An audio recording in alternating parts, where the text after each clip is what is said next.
N'Djamena abrite depuis hier 5 mai les travaux de la 13e réunion du comité de pilotage de la stratégie intégrée des Nations Unies pour le Sahel.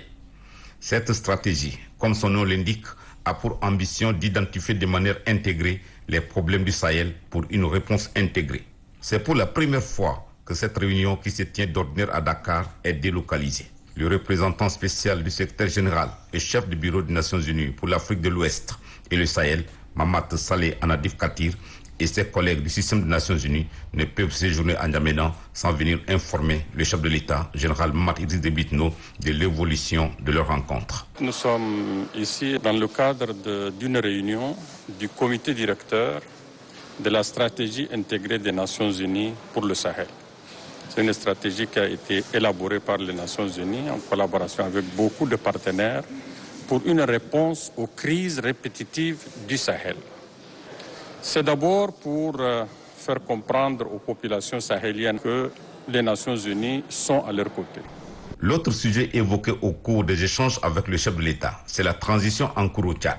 Ce fut donc l'occasion pour le chef de l'État, général Mahamat Idriss Déby Itno, d'édifier ses interlocuteurs sur la conduite de cette transition, les avancées, ainsi que des difficultés inhérentes à la mise en œuvre d'un tel processus. Pour Mahamat Saleh Anadif Katir, les Nations Unies suivent de près les avancées de cette transition qu'elles ont soutenues. Les Nations Unies sont avec les autorités de la transition pour les accompagner, surtout pour tous les pas positifs qu'ils ne cessent de poser.